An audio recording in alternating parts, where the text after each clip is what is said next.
Welcome, everybody, to ABL Down on the Farm, episode 22, where we talk all things prospecting, but particularly prospecting the ABL, a 30-team dynasty league with 20 minor league spots for each team, which means a glorious 600 prospects to talk about year in and year out. And tonight, we are joined by a first-time guest and a relatively new owner to the ABL, Matt, who owns the ABL Mets. And has them in the thick of the playoff chase. And without further ado, I'll bring on Matt. Matt, welcome to the show. Hey, thanks for having me. Hello, everybody. How's everybody doing? Yeah, good. So thank you so much for coming on the show. And you get special, kudos for the fact that you did this after a long trip. So you're probably a little jet lagged. We don't have to go into the specifics, but you had a nice vacation.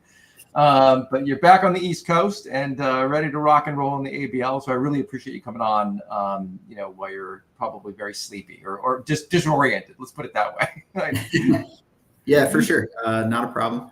Jet lag is a real thing, but that's all right. Maybe someone can get me to make a trade I wouldn't otherwise make. I don't know. Well, there you go. The gauntlet's been thrown down. There's the challenge. And we'll be talking about trades today. And we'll get to that in a minute because the ABL dump date, the date at which teams can actually become official sellers and dismantle their teams, is June 1st, which is this Saturday. So we'll be talking about some hypothetical buys and sells and strategies that would go into that a little bit later in the show.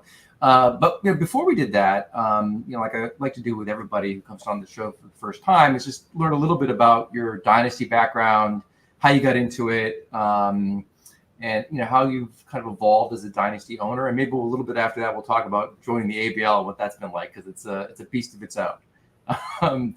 So what's your dynasty background? What's your story when it comes to fantasy baseball? Pretty extensive, I would say. Not so much dynasty, but fantasy baseball itself. Going back 15, 20 years already. I was a college baseball player, got really into fantasy baseball with my college teammates and summer league guys and that sort of stuff. A lot of those leagues were one and done, or yep. new league after new league after new league after new league, different teammates running them and all that kind of stuff. The reality of it is that most of my close-knit friends were mostly fantasy football guys, not baseball guys. So I spent years trying to find a good group of fantasy baseball players, and basically through teammates, home leagues, I finally found a home in several. Most of them your standard, 12-team roto or 12-team head-to-head category type stuff. A few keepers here and there, nothing real like extensive dynasty based. And that wasn't enough for me, so I started a home league myself. We're, I think, in year 7 now. That is a dynasty league. That's it's still only 12 teams, but it's it's minor leagues, contracts, and the whole nine. So I've run that one. That's pretty well intact from the beginning. Mostly the same guys. I think I'm in a total of 8 leagues now altogether. My first run at a 30-teamer and at an extensive dynasty like ABL was actually ABL 4. Right. I saw an ad somewhere on Twitter. I don't really know where Duke put it up or what it was, but I sent him an email and said, "Hey man, I'd love to get in this." And he's like, "We got no more spots." And I was like, "Ah, that sucks." And then I got another email maybe an hour or two later. He's like, "Hey, somebody didn't pay. You still want it?" And I was like, "Yeah, for sure." That's great. So I took over the Angels there, and I think I've done pretty well on my first 30-team league in that league. Not so much this year injury-wise and all that good stuff. But and then based on the first year in ABL 4, Duke said, "Hey, you seem like you kind of know what you're doing. You want to take over this team in ABL," which was the Mets. And I kind of wanted another league. It didn't really matter what the team looked like. And then he showed me the roster, and I was like, "Oh, maybe it does matter what the team looks like." A lot of the guys in the ABL aren't the same as ABL 4. I didn't really know much about the owners or the past owners or anything like that, but I do know that the Mets were in shambles when I got them. And that's kind of where I'm at now. I'm actually looking to join. My brother-in-law is actually in ABL 4. He's the Orioles there. He kind of took over that team last year, but is basically waiting for the reset. Not really much to do on that roster until then. But him and I found this. It's a collegiate-based dynasty league, MLB rosters, but kind of themed in college baseball.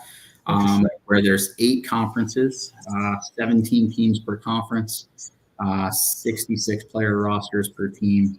So it's pretty extensive. So we're looking to get into that one, and I think 9 will be my max at that point. You say that now until you get the yeah, I know. Every time you do a draft, you're like, oh, this one was cool. I want to try this, and maybe I'll try this type of auction or this type of draft, and then it just kind of snowballs from there. Yeah, I think my wife wants to amend our prenup to limit the number of leagues I can be in. So which I understand. So I try to behave myself, but I've actually cut back a little bit on the number of leagues I'm in this year. ABL is like a full-time job, so it's impressive that you're doing 2 of them, right? Because the ABL 4 is, I'm sure, very competitive and time intensive, and then you're in this one too. And look, you've turned the Mets team around pretty quickly. They were, for better or worse, the polite way to say it is, at the bottom of the division. And somewhat of a neglected franchise in this league, and maybe in real life too.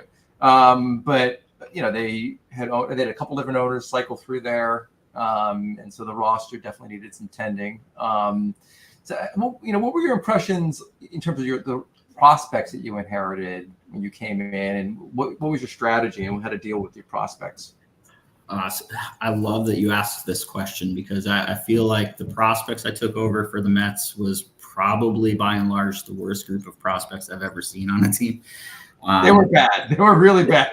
So I remember I had 3 Wander Francos, and none of them were the Wander Franco. And it turns out they were more valuable. I guess.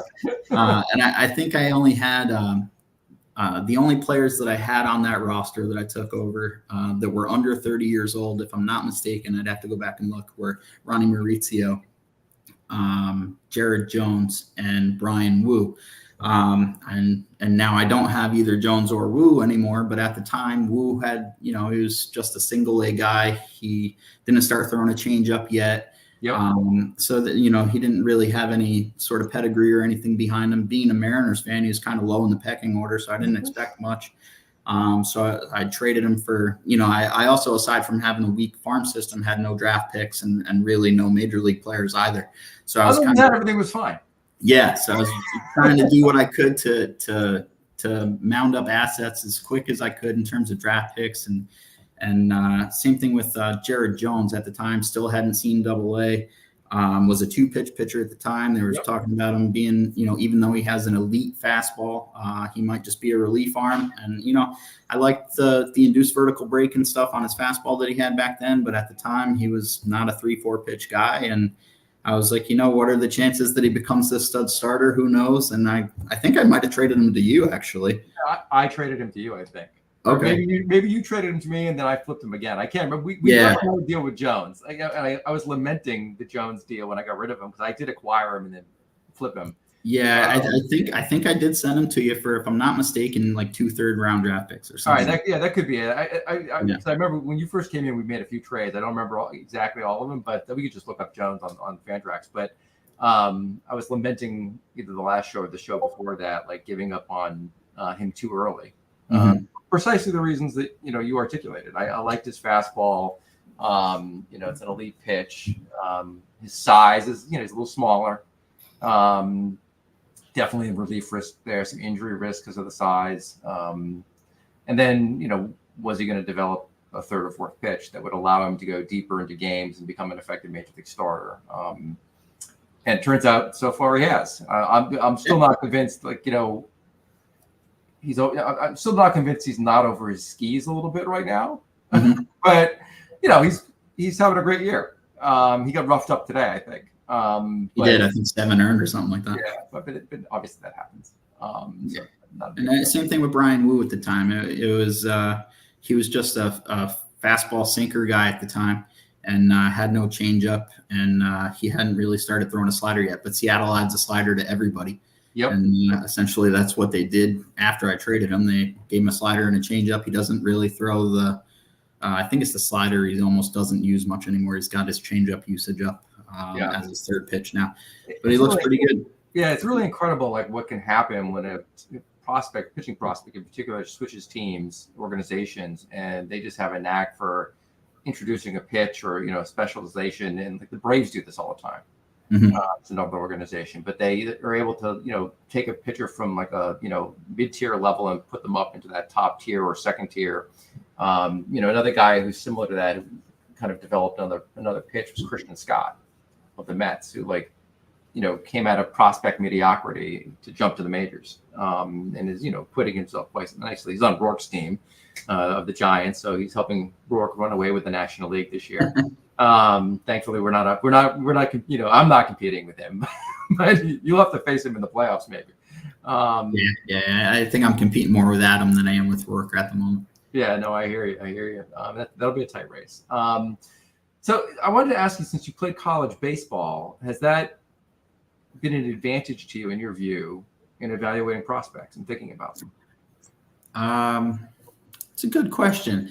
I'm gonna say yes, in terms of probably proximity, and that's about it. And I guess what I mean by that is I shy away from the high school guys unless they're, the elite of the elite. The 17, 18-year-old kids, there's just so much unknown. So, aside from that, there's, 4, 5, 6 years, who knows if the ABL will exist, in 6 years. I hope it does, but that's just kind of I have faith. Yeah. So I just kind of always lean towards the college guys. I think the experiences that I had playing college baseball and the things you'll learn in the game and, on and off the field in college, I just think are things that, a high school player might miss out on. They're being thrown into this professional system. Obviously, the coaches and facilities and stuff are better, but there are growing experiences that you're not experiencing there that you may or may not in college. From that aspect, probably it would lean me more towards a college player than a high school player. But other than that, I don't think it really plays into anything. Do you think it has hindered you in any way? No, unless it's missing out on that one stud high school guy that I won't draft because he's in high school. Right. Well, as I've said on the show before, I'm very risk tolerant. So I obviously, litter my minor leagues with young players. I have no fear about that, but there is a lot of volatility for all the reasons that you articulated. And many of these players never reach the majors. They don't develop physically the way you think they would. You also know less about them in terms of their maturity and approach to the game, whereas the college players have more of a track record of being scouted and also having coaches give input to scouts on the players. So I think by the time the draft comes around, you can feel a lot more confident in terms of the makeup, of the player, than, early on in their careers of these high school kids. I also feel like sometimes with a high school ball player where, if they're really good, they're just so much better than the kids that they're playing against that you don't get a real feel for their, their pain points and stumbling blocks and those types of things. I was one of those guys. I came from a small town where I was so much better than everybody else that, I looked like a pro back then. I'm not that good.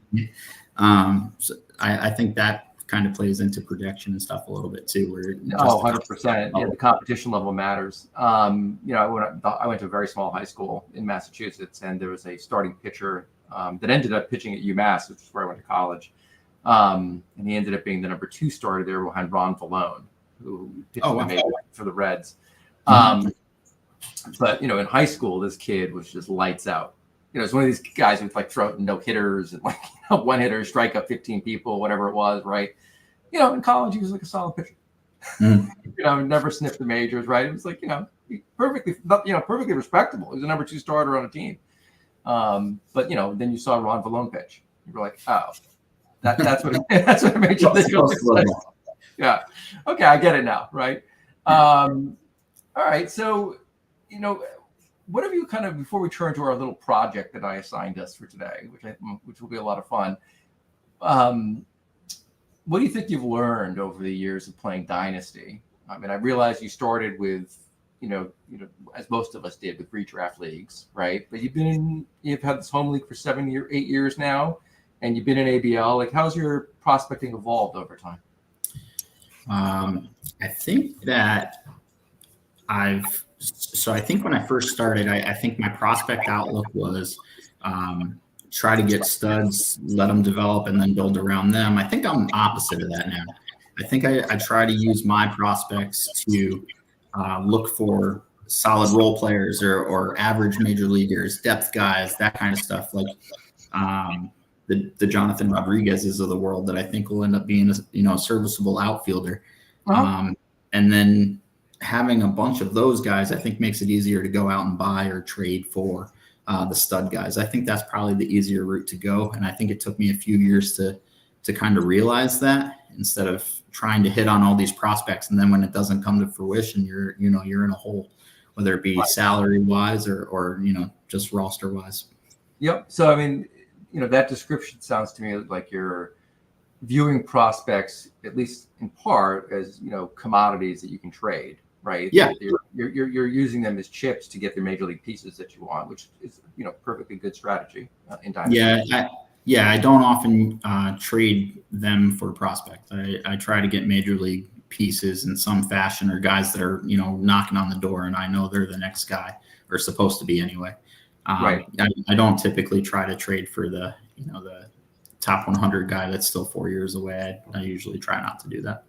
Right. So we get a real proximity preference here for you. That's seeping on through, which I get. Yeah. And I don't know if that's me wanting to be semi-competitive every year, or if it's being impatient, or if it's been in so many leagues that have folded and I'm afraid that it's going to happen again. Like it's a mix of all of them. Right. Well, we all come from different experience, and so if you've had that experience of leagues like falling apart, I think we've all probably had at least one where that's happened. And you put a lot of work into your minor league system and the league falls apart, it's very frustrating. I'm in one league right now that has been clunking along year after year, and every year I think it's going to fold. But I decided to tear my team down and rebuild.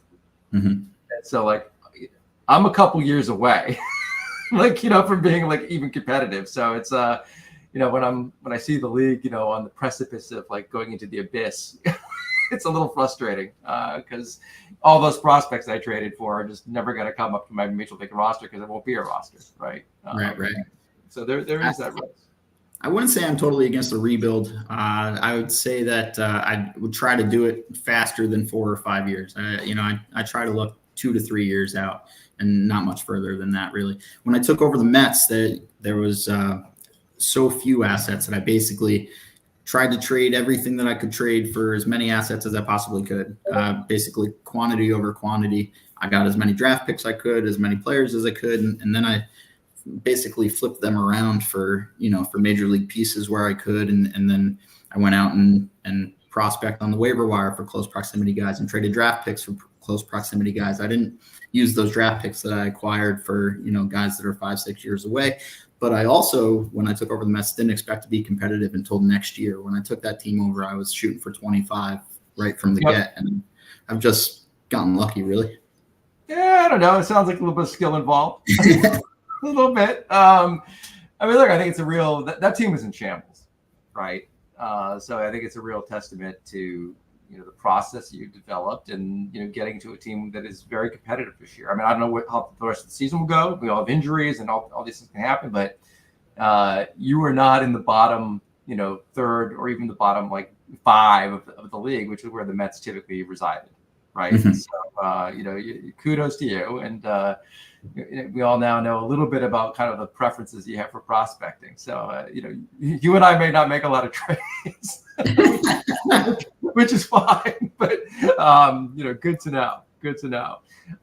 So I thought with the dump date coming up of June 1, that it would be fun to just kind of have one of us play the role of an owner of an ABL team, not our own teams, that is a prospective buyer in this trade market, and the other one of us play owners who might be trying to sell prospects, or acquire prospects, and what players that you would be looking to move if you're the owner of the buying team, and what prospects I'd be targeting to get from your teams.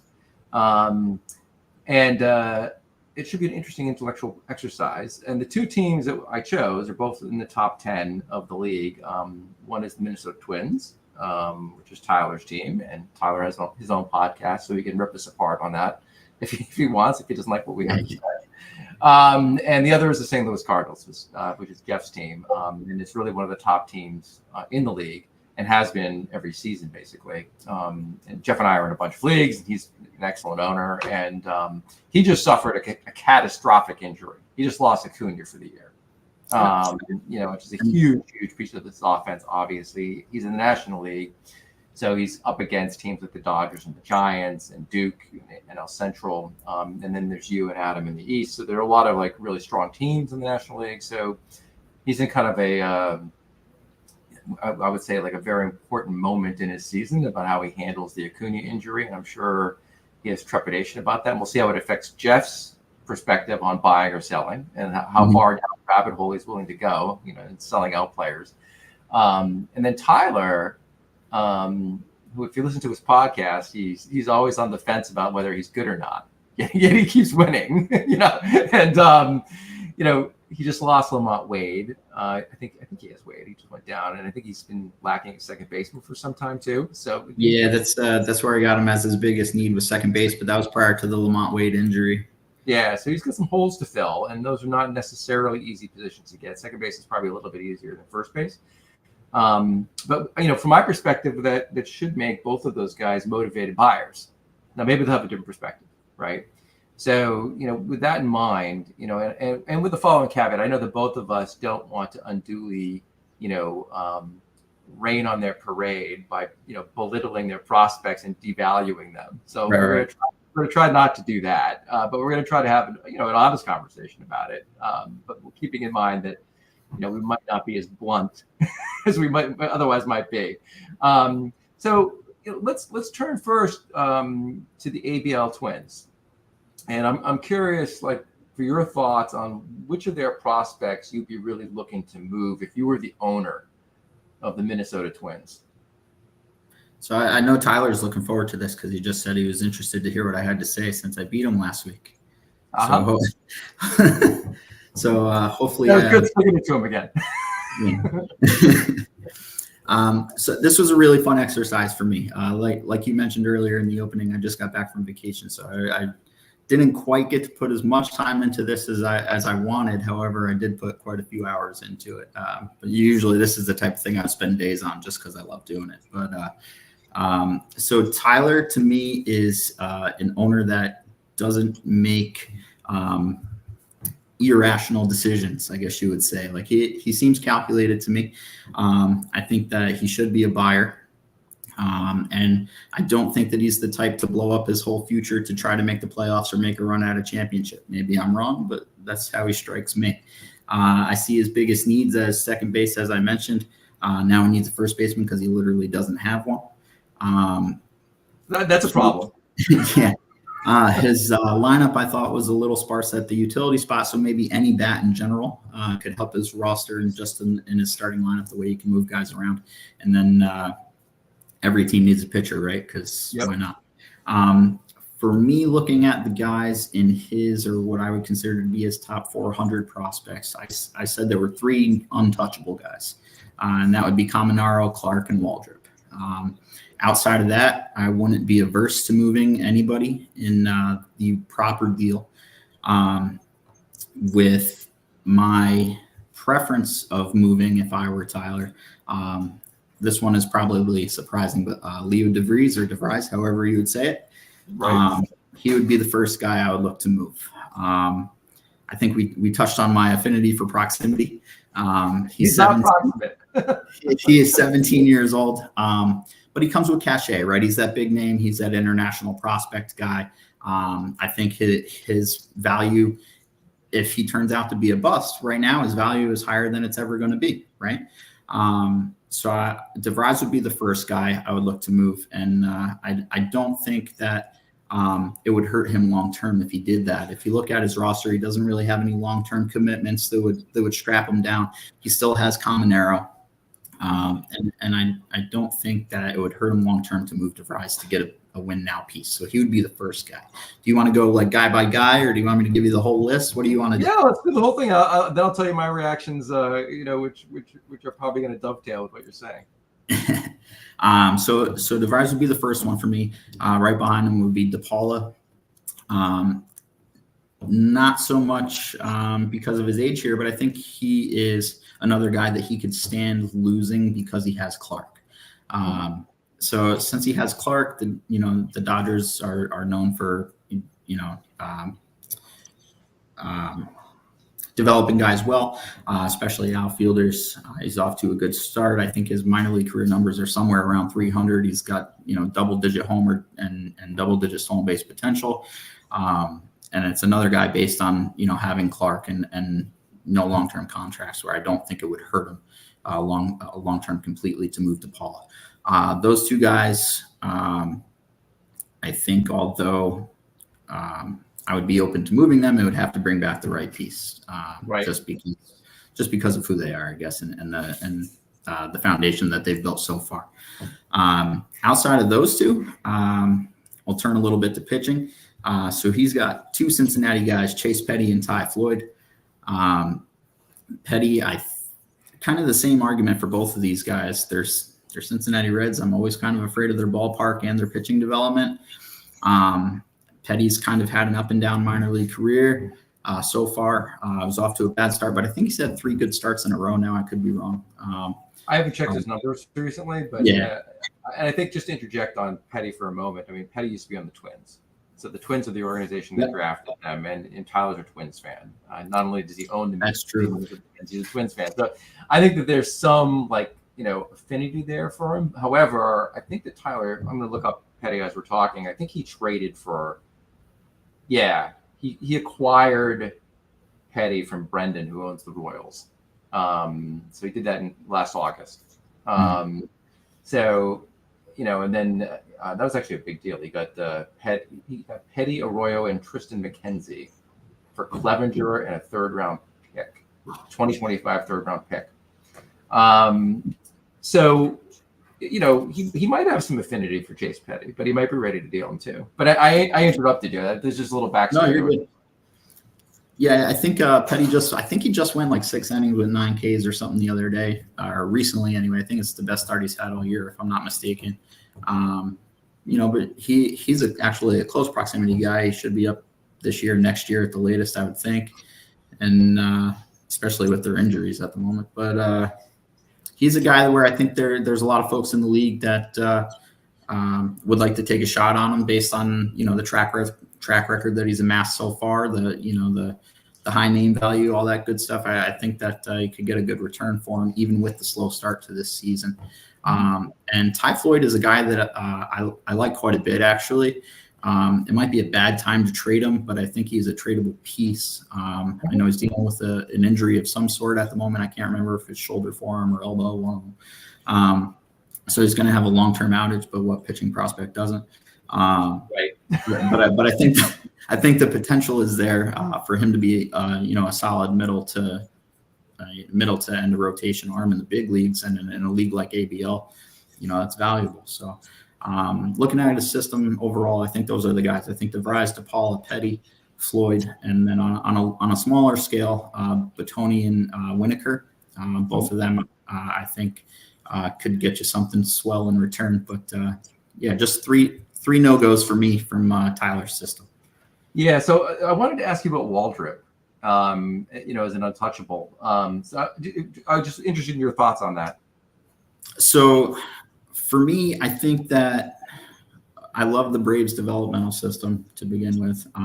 Waldrop just misses bats. I'm a big guy in terms of strikeout percentage and whiff rates and those types of things. I think that if he doesn't work out as a starter, has the potential to be a elite closer as well. So I think he has a double value there. I think you're going to get something out of him no matter what. Yep. No, look, I've always been intrigued by him because he does miss bats, but the relief pitcher risk has always scared me from wanting to pay up for him, and so I would just be concerned. And it's interesting that you described him as untouchable, right? Because my concern when I was doing this exercise and looking at Tyler's roster, there were certain guys on here that I like as prospects, but I just don't want to pay a premium for, right?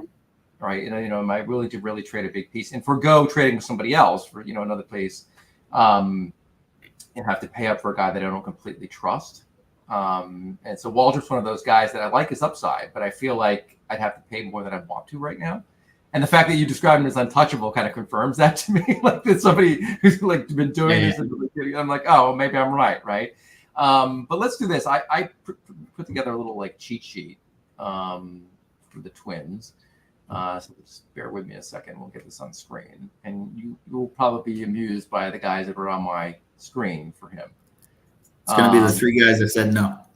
No, it should be up on the screen now. So it should. Let me see if it's up on the screen now. Yeah, it's on the screen now. Right. Like so, here we go. So we've got DePaula, Batanti, who you mentioned, DeVries, and I added Walter Ford, and I'll explain Ford in a minute. So, I put some notes in the margin here, things that I look at when I'm, in the acquisition mode for prospects. I'm looking to like really not have to overpay for the prospects, right? Because the acquisition cost is so important to me, given the risk of prospecting inherent in it. And I always look to, in this league, because of Fantrax gives you the history, what the owner did to acquire the player, right? So I've listed here for each of these players how Tyler got the person, right? And you can see that a couple of them are third-round picks. Okay, third-round picks to me are guys that the whole league passed on for 2 rounds, right? But Tyler liked enough to take in the 3rd round, right? But he's probably going to be willing to part with one of them, right? Now DeVries, he paid up for him, 1.14, first-round pick, right? So there's some risk there, but if you look at his numbers in the corner, he's really struggling. They're bad. That's a slash line, 194, 275, 290. And the numbers on the far right are his walk to strikeout ratios, which are terrible. Now he's 19 years old, and he's like, in I think high A ball, or or the A ball, one of the two. They probably really rushed him. So they bypassed, the DSL, they bypassed the complex, and they put him right into the minor leagues, into full season ball. But as you said, like, he still has cachet. He's still a tradable piece. And I think there could be fear in an owner of DeVries that like, this is the best chance I'm going to have to get value on him. I may be able to get some value back for that 1st-round draft pick I spent, right? So I think as a owner who might target him, and I would be somebody who would consider targeting him, because I think there's an opportunity to not pay 1st-round value for him. I'd be willing to have a discussion. And I think the tough thing for me always in buying low on a player, particularly a young player, he's I think I said he was 19, 17. A young player like this is that, you have to be willing to give enough value to make the owner feel like they got some retribution for that 1st-round draft pick, right? And that can be painful, right, in terms of what you're giving up. And you might decide the cost isn't worth it. So I think if an owner is willing to have enough courage to buy in on this, and there's risk for sure.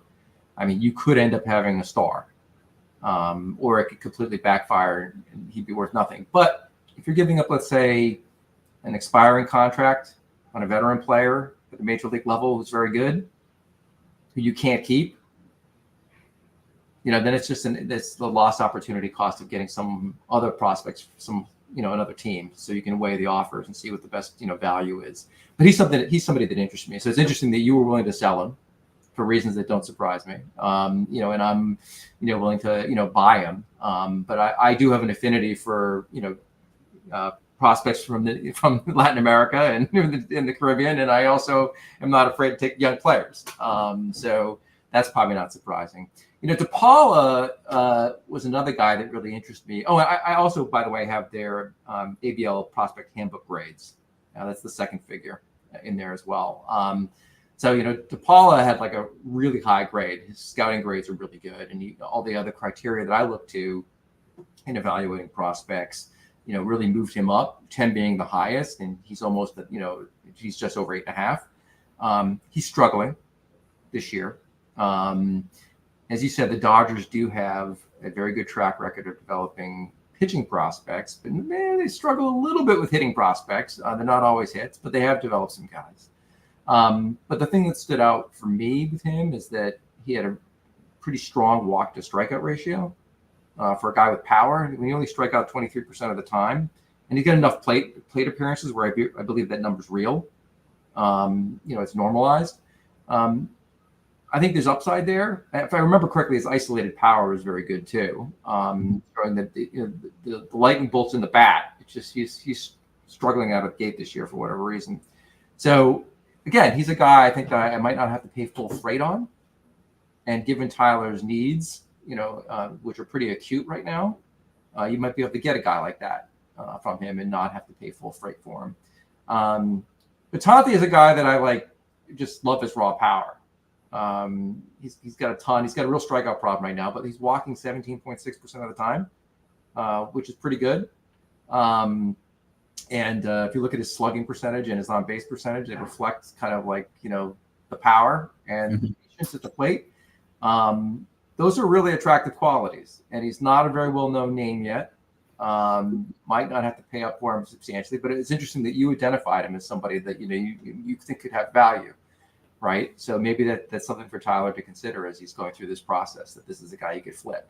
Go ahead. I think for all the same reasons that you just mentioned, I think that he has identifiable traits that that are you could have a conversation with somebody and say highlight this player and these are the things that he's doing well, and get somebody on him that might not otherwise know who he is. Right, exactly. So the last guy on this list is Walter Ford. And Ford is a very young prep pitcher, who the Mariners drafted. It's one of your boys. I love Walter Ford. Yeah, so he's a guy that I really liked coming out of the draft, and I ended up getting I think only one share of him, and struggled a little bit. It wasn't overpowering. He had some control issues his first year, but he's now kind of turned it around, albeit in very limited innings. It's a very small sample size for him. Yeah. But I like his fastball. I like some of his secondary pitches. There's a question about whether he can develop, a major league third and fourth pitch. So there's definitely risk there, but he's coming along. And then the last figure for the pitcher, the 22.2%, that's his K- walk ratio. And that's a good number. It's not great, but it's a good number. I mean, I'd like to see it be 25, but I'll take anything over 20. Particularly for a kid his age. And the Mariners do have an excellent track record of developing pitching. Yeah. So he's a guy that I really like, and he's also one of these dudes that, because he hasn't established himself yet, I think you don't have to really pay up for him, probably. But so this is a guy that, if I were trying to get players from Tyler, which I won't be this year because I'm also trying to compete and win, so I won't be, acquiring prospects. That's a guy I would target. And out of this list, I'd probably, focus on guys like, Betanti and Ford, but I put targets next to Betanti and DeVries because I think DeVries, that's my little crosshairs. Those guys, I think, you can get real value from them, and potentially a lot of upside. But again, I would not be willing to sell a capable piece for DeVries right now. That'd be my I'd look to sell an expiring contract for him to mitigate the risk with him. So those are my thoughts on the Twins. Any reactions to that? I'm interested that or not. I'm intrigued that we come up with some of the same names and don't necessarily have to make opposing arguments. I'm looking at a player. I can see their positives and their negatives, but everyone else can too if they really look into it. But as the selling owner, you're going on their positives, and as the buying owner, you're going on their negatives. But we made some of the same arguments for a couple guys, which I find interesting. Yeah, we probably would have made a deal. Yeah, the DeVries, the argument there, I actually made a similar deal to that last year with Felton Celestin, who I traded for Jose Berrios. Interesting. Yeah, last year. And then I flipped Berrios in the offseason. I can't remember what I traded him for. But Celestin looks good this year, by the way. Yeah, so the same thing. I had at the time. I had Corey Seager and I had Ha-Seong Kim, and he's nowhere near my roster, Celestin, anyway. And I thought that same argument. His value might not be any higher than it is right now. Yep. We'll see. And I needed a pitcher, and I went out and got Jose Barrios, and I thought that was a good deal. Win-win trade. Yeah. Right? Guy looking for a prospect is, turned out good for him, and you got the pitcher you wanted. So yeah, and I think Tyler has the ability to do something similar with DeVries if he wants to. Yeah, I agree. I agree. I mean, I would not be surprised if he gets moved, but we'll see how Tyler thinks. I mean, it's obviously his team, right? So. Yeah. We'll see what he'll also get to a chance, as I said before, to critique our critiquing of him. So we'll see how it goes. With Betanti, I do have a question. Yeah. Do you have any concern about him being in the Brewers organization with Black and Wilkin and Bevy, all them being there already? And Bevy looks like he's going to be a pretty good hitter as well, and most people don't know who he is. Yeah. So at his age, I don't worry so much about him being blocked or what his future ability his path to the majors is. Yeah. Because he's just so young. If we were talking about a guy who had more proximity, let's say a college player, and there's a real log jam, and I'm worried he's not actually going to get playing time or he's just going to be held down artificially, then yeah, I'd worry about it. But I think Betanti is 19, if I'm remembering correctly, or something like that. I have him as 18. I don't know. Yeah, 18, 19. I mean, he's years from the majors. I mean, who knows what the Brewers are going to look like then? He might not even be in the Brewers organization by then. He might be traded for somebody, something else. They're competing this year. I'm sure they're looking to make deals, and he's the guy. We'll see what they do with, right? If he does come up in Milwaukee, that power can play.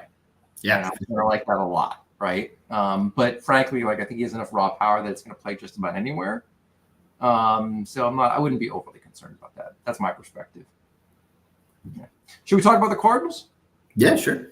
All right. So let's talk about the ABL Cardinals and our poor friend Jeff, who just lost Acuna.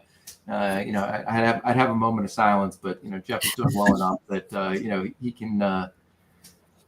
can muscle through. I have a lot of faith in Jeff, his ability to compete this year. So he'll probably figure it out. But what are your impressions of Jeff's team, given the state he's in, and who would you be looking to move?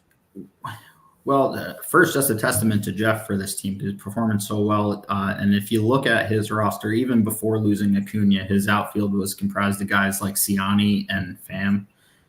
So to be running out Ciani in your starting lineup and still performing the way he's performing, I get you have Acuna on the side of him, but that's still pretty good. So testament to what he's done with that roster from top to bottom. Losing Acuna obviously is not replaceable, but he's got to do something, right? Yep.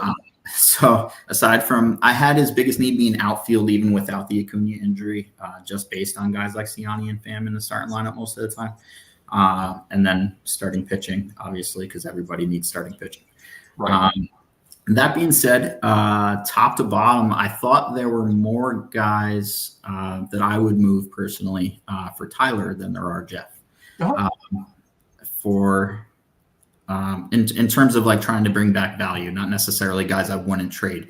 I feel like there's more guys that I could flip for something of higher value for Tyler than Jeff currently.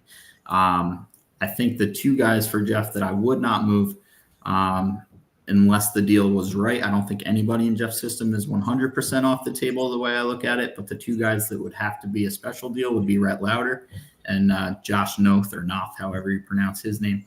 Aside from that, pretty much everybody is an open dialogue with the three guys I would look to be moving would be Gabriel Gonzalez, Carlos Jorge, and Cole Carrick.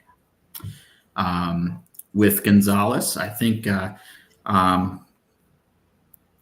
positive, negative arguments for everybody. I don't want to kill Jeff's negotiation tactics here, but the Gonzalez on the good side, he has absolutely elite pitch recognition skills and strike zone awareness. He has an elite strikeout percentage and an elite walk rate. So usually when you can see the ball well and you have a good feel of the strike zone, you can at least put the bat on the ball. Yep. So those are the good things about Gonzalez. I think going over to Minnesota, they targeted him in that trade. So they're going to be looked to giving him an opportunity. So I think that Gonzalez is something that Jeff can move for a valuable piece.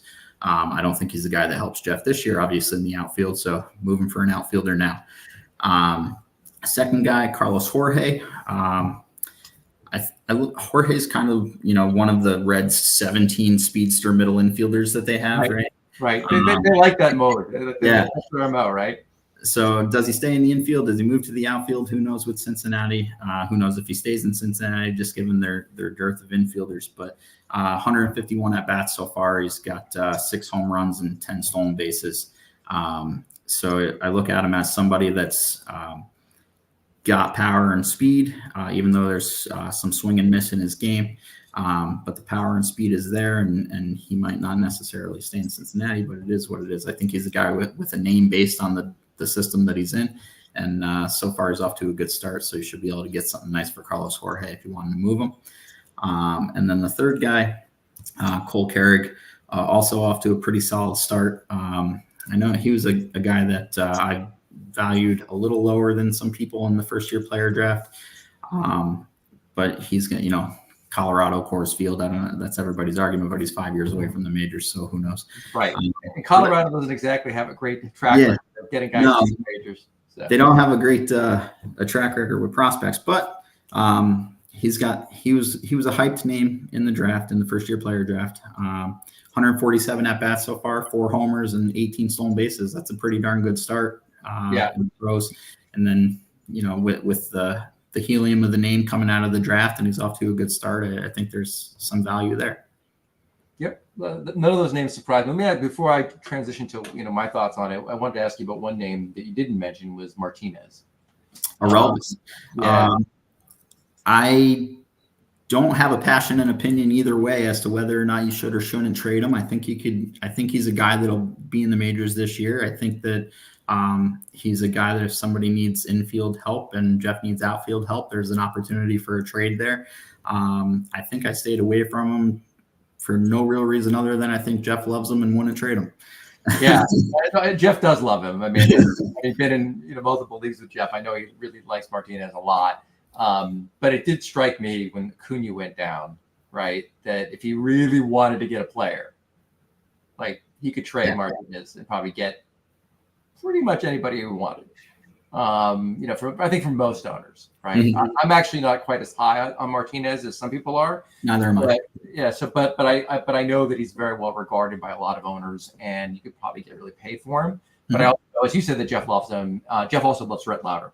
He mentioned he wouldn't trade. He was off to a nice start. He's having a nice season as well. But all right, so I'll go to my thoughts, and unsurprisingly, we have a lot of agreement again.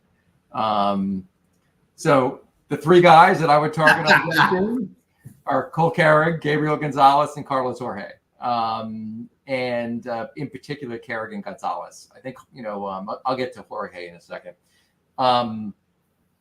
Again, I kind of, I was thinking about this before, and I forgot to mention it before discussing the Twins. I'm always reminded in this exercise of a scene in the movie A Beautiful Mind with Russell Crowe, where, he plays this, genius who has,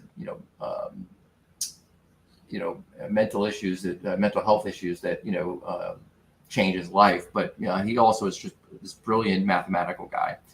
And he has this scene in a bar where he's explaining to his friends the methodology for picking up a woman at a bar.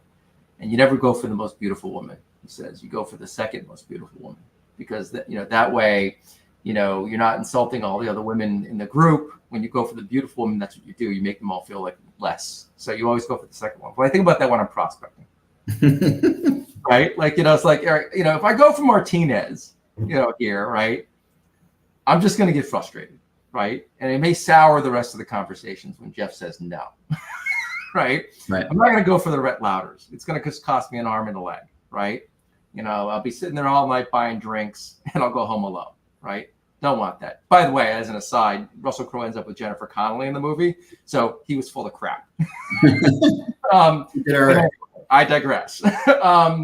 So, Carrig, again, I listed here his draft position. Jeff used the mid-round, second-round pick on him this year, and that goes to your point that he was getting a lot of helium in the draft this year.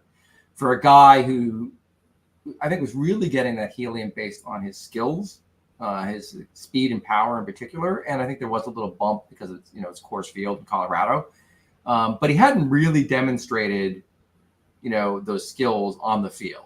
So you were taking a bit of a leap of faith with him, drafting him in the second round. And incidentally, I saw him go high in every single dynasty league I'm in. It was always higher than I was willing to pay. So the question, although not a lot higher, I had him graded, I think, as like a third round pick, going into the draft. But you can see the scouting grades in the ABL handbook that I put together is like a 7.1, which is a pretty good grade on a prospect. And I have a slash line there, which is, not spectacular, but great. I don't have a stolen bases there. And as you mentioned, he has stolen a lot of bases. But I did put his walk to K ratio there, which is actually quite impressive for a guy who is rumored to be not a great contact guy. Those are good numbers. In fact, they're basically like elite numbers on the strikeout range. They're not as elite as the next guy on the list, but those are good numbers. So I think there's a chance to, given Jeff's circumstances, get a guy like Carrig and get real potential value, but you're not going to necessarily have to pay like you would if you were going after a guy like Martinez. And there's a lot of upside there. I think there's definitely some risk, but you're not necessarily going to be paying that second round draft pick value for him, which has value in this league, mid round, second round pick. So I like him, and I understand why he's recommended him. Like all these prospects have some warts, and there's risk involved. But I like Carrig a lot, depending on the acquisition cost. Gonzalez, the next guy on the list, is really interesting to me because I think he was really pumped up in the prospect rankings a couple years ago when he was coming up in the Mariners system. And coming out of the DSL, and you're absolutely correct that he has elite contact rates. I mean, 11% strikeout rate. He could walk a little bit more, but he's still like not striking out. He makes a lot of contact. And in this league, in a head-to-head competition where you have points league, making contact leads to base hits and getting on base. And if you can get that walk rate up, he can be a really valuable outfielder. You can see he has like solid prospect grades. I got him at a 7.49, which is actually higher than Carrig. And his numbers are not off the charts this year. So again, to me, he's a guy that you might be able to buy a little low, and maybe get an upswing in value if he matures a little bit more and picks up the walk rate and starts growing into some of his power. But I like him. I think he's got a lot of value there. And Carlos Jorge, right? Out of all these prospects, has the highest prospect grade on him at 8.2, right? Real power speed guy, plays at a valuable position for fantasy to have those skill sets. You don't usually see, infielders, although the Reds, like you mentioned, seem to find them all growing on trees, who have power and speed. They can play in the middle. But he's having a terrible year. Absolutely abysmal. The slash line there, it speaks for itself. And what really stands out is the strikeout to walk ratio. It's a problem, right? I don't know where it's going to go for him. He obviously has to fix that, but players do adjust and are able to make adjustments and fix those things. He's still young enough. I think he's 20, that he can turn it around. It may take a change of scenery for him to go to another organization where people might pay attention to the problem more than the Reds do because they have so many mouths to feed, as you were saying. So very interesting to me to see what happens if a guy like Carlos Jorge gets dealt. But I think this is a really good buying opportunity on him, where you might be able to get him for like very little, or have him thrown into a deal as a second player. Like, oh, this is the guy that gets the deal done. Like, all right, I'll do this deal if you put Jorge in the deal, right? So to me, he's a guy like worth taking a risk on. I think Jeff actually has, unsurprising to me, like a lot of good prospects on this roster, and there are other guys that I'd be perfectly happy to acquire. But those are the guys that stood out to me as gettable, potentially returning like some value, which might allow me as a selling team to hold on to some of my other pieces so I can make other deals. Because that lost opportunity cost to me is an important factor to consider. Because every time you load up on a deal, if you go all in on a trade, that's it. Like, and part of this game is like, hedging your bets and getting more, volume in prospects, of good quality prospects. Because, maybe, one of them doesn't hit, but if you have three of them, you're increasing your chances. Yeah. That's how I kind of like look at it, like, as a potential, like, person who's selling off my majors for minor leaguers. But I thought that was really interesting. I think it was fascinating that we had like the same names on the list. Yeah. So now we'll see how smart we are and if those guys actually get dealt. Of course, we won't really know whether we influence the outcome. But I don't want to, give myself or yourself too much credit for that. I'm sure the guys on legal make their own decisions. Yeah, I love that we came up with the same names without having any knowledge of who we picked. I think that Jorge is like the epitome of the example of how that trade negotiation goes, right? Like if I'm a Jorge owner, obviously I see the slash line, I see the K rate. Those things are that concern me personally. So that's like the negotiation between you and I is where, I'm saying, hey, the Reds have all these guys. And you made my argument and I made your argument when we were talking about these players. I would say, hey, the Reds have all these guys. They're not paying enough attention to him. He's got this potential. There's value there. I want this guy for him. And conversely, you're saying, no, he's having a terrible season. So we're making the choice based on what each of us are thinking, but we're making each other's argument in the negotiation, which I find awesome. Yeah, it's an interesting exercise, right? And Jeff is also, he's been on the show a couple of times, and I've spoken to Jeff about prospecting a bunch, not on the show, but DMs or whatever. He's a big numbers guy. Mm-hmm. Like he's really driven by the performance on the field more than scouting. So like Jorge to me is a guy like if I know Jeff, like I know he wants to move him, and I haven't talked to Jeff about Jorge, but like I know it's killing him that he's hitting 212. It's just killing him. So I wouldn't be surprised to see Jeff move him if he can get a bounce on him. And somebody might get lucky. The kid's got a lot of talent. Mm-hmm. A lot of talent. So listen, in the time we have left on the show, I always like to do crushes and fades. Yeah. And so I'm very interested in hearing who your crushes and fades are. So we'll start with the crushes. Why not? And had a long list here, and I kind of narrowed it down to 3 of each. With prospecting for me, I know you're a big scouting guy. I think we use some of the same subscription services for research. I like Baseball HQ a lot. I also use Toolshed. I use RotoWire, and various other things. But I have some numbers that need to be at certain levels for me. Otherwise, I don't even really look into the player. And for hitters, those are contact rates, hard hit rates. To me, if you can't hit the ball hard, you're not gonna have success in the major leagues. And then for pitching, it's strikeout to walk ratio and K rates, and you have to miss bats in the minor leagues, or you're not gonna miss bats in the major leagues. It's as simple as that. And the other stuff can come with pitch development and usage and those sorts of things. So if I have a batter that is striking out 45% of the time, I'm just not going to roster him, or I'm going to acquire him to trade him because I know someone else wants him. Yep.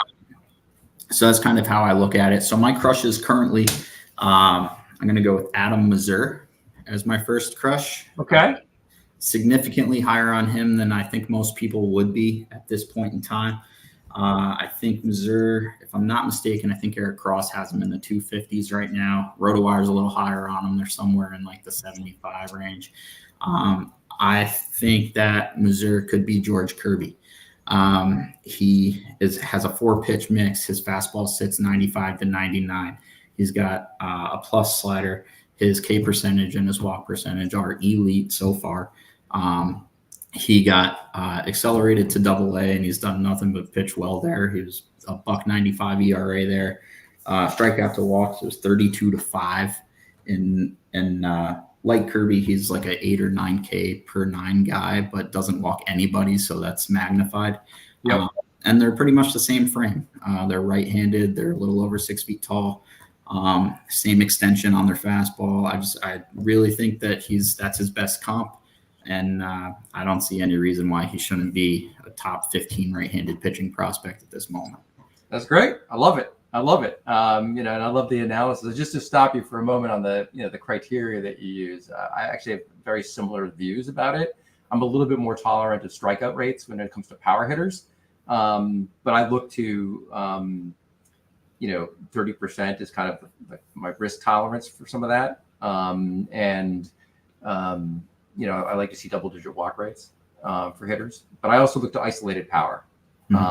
As, 'cause sometimes the hard hit data is not reliable in the minor leagues, but isolated power is kind of like a rough number. It is what it is, but like it is a fairly good barometer of power and the ability to drive extra base hits. So that's a number I look to, and if it's like around 190 or 200, like I'm really happy. And as the players get further up in the minors, you start to get, from what I can see, more reliable hard hit data and maybe even some barrel rates and, hard contact rates. But that's the criteria is. And for pitchers, like my first and almost only criteria is the K minus walk ratio. And if they have that, like I'm interested. If they can't strike people out, and I also look at strikeout rate, but I'm more interested in the net. So it's interesting that we have a kind of a similar, approach. But I interrupted your crushes. Who are the other two? Oh, you're good. So then based on what you just said about hitters, I would think that you would crush this gentleman too, Lazaro Montes. And I know that a lot of people are high on him, but in my crushes, I'm thinking of folks that I'm higher than the consensus. I am higher than the consensus on Lazaro Montes. He is a top 10 prospect overall for me. I think he is Yordan Alvarez. Wow. He, maybe that's me being a Mariners homer, but he's got the frame. He's got 70 grade raw power. The only question in his game I thought was his contact rate, where he was in the 60s, low 60s. He has, in a big enough sample size, in my opinion, this year, he's up to almost 80%. He's high 70s. So that's a huge jump. It's been a big growth year for him. It has. Yeah. So he's making a ton more contact. He smokes the ball. He's walking at a 15% clip. He's only striking out at a 16% clip. I think he's a dude. Yeah, no, he's an interesting guy. I liked him at his acquisition cost the first year he came out because people just didn't know who he was, right? So you can get him like late in drafts to roster him. And now he's kind of shut up the rankings, so it's going to be more expensive to acquire a guy like that. Sure. But I think you're right that the thing that which had historically dissuaded me from going after a dude like him is his contact rate. And it's very hard to get to the majors if you can't make contact and you aren't great at defense, right? And so, is he going to be a first baseman, a corner outfielder? There are a lot of guys who can fill those positions. Yep. That makes it more challenging to get the major. But you're right that he has really turned it around this year. And by the way, for those interested who have Pete Alonso, his X-rays came back negative today. He left the game. Oh, that's good. So one more first baseman is still available on rosters in the ABL. Breaking news, right? There you go, Tyler. Yeah. So yeah, I like him too. And I think the people who got him cheap are really happy now. Yeah, and my third crush is so I had to go back to this guy. I know Tyler and Cal mentioned my draft back on the post-draft pod, and they said, why the hell did they take Mac Horvath in the first round? So he's going to be my third crush. I thought it was only appropriate. I told them back then, I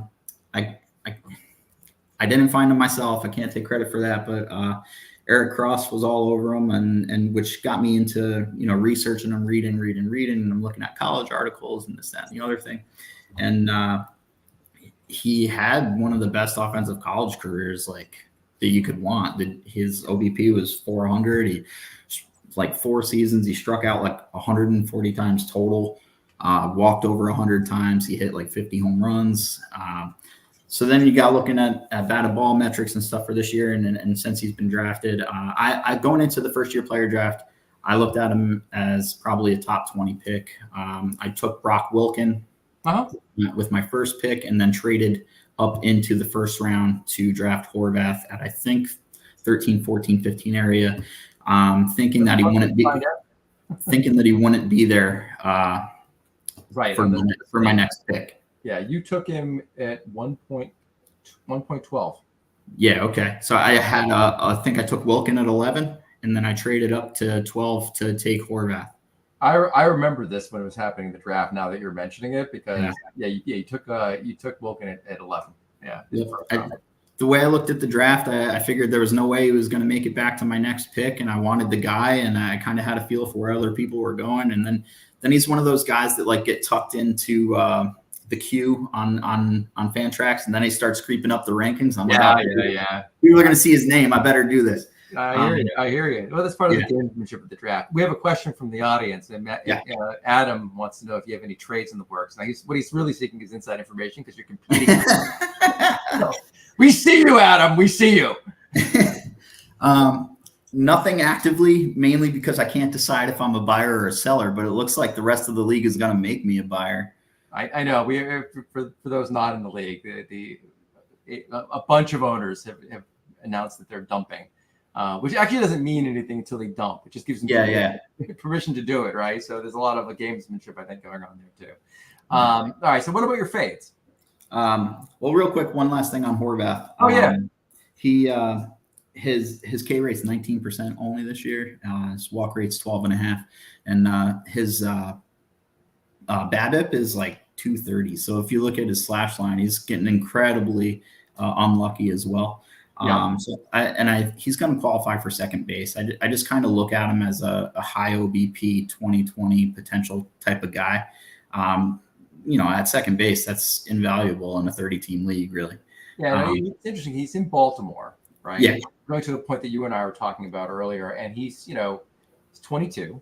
Okay, so I was saying, well, I'm not so concerned about a player who's 18 getting blocked. In Baltimore, there is a little bit of a risk there, right? At 20 years old. I with the caveat that I don't think he stays in Baltimore. I think he's one of the guys that they go out and use to get a starter or a closer. Yeah, they're going to make a trade, right? And maybe one of the guys to go. But there is that risk with him. But, his contact rate and walk rate are very impressive. So who are the fades? So the fades, first one, Jonathan Clase. Then we got Joey Cantillo. And I was going to fade somebody we already talked about, but I don't know if I should fade him because I don't want to hurt their trade negotiations. All right. So we'll leave him off. So we'll leave him off, and then I have a kind of a generic third one. So with Jonathan Clase, I just think that he's got a little too much helium in the name. He has too much strikeout in his game. Seattle's a terrible park to hit in. He's a small frame speedster guy. I just don't think it's going to translate there. People like him a lot more than I do. I just don't think that if he stays in Seattle that it's going to pan out. Yep. Okay, that's fair.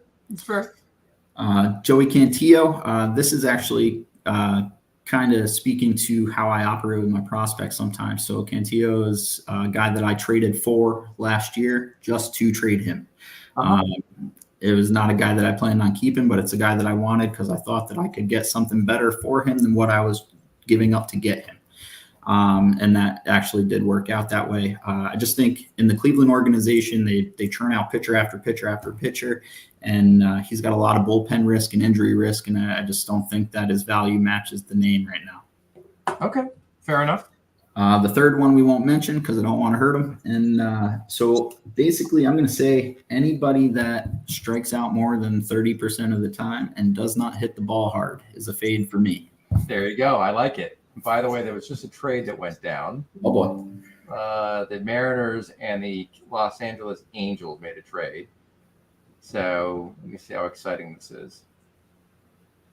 Now, no real prospects involved. So I will refrain from commenting on it. If there had been prospects involved, I would have started commenting, but no prospects. So it's Seth doesn't have any prospects to trade anyway. So no, we'll have to talk about that third round pick next year, I guess.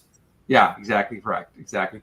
All right. Well, listen, Matt, it was really wonderful to have you on the show. I think it was very educational, and I enjoyed our little fake trade discussion. Sure. That was good. And again, welcome home, and thank you for jumping on after your vacation. And we'll hopefully have you on again.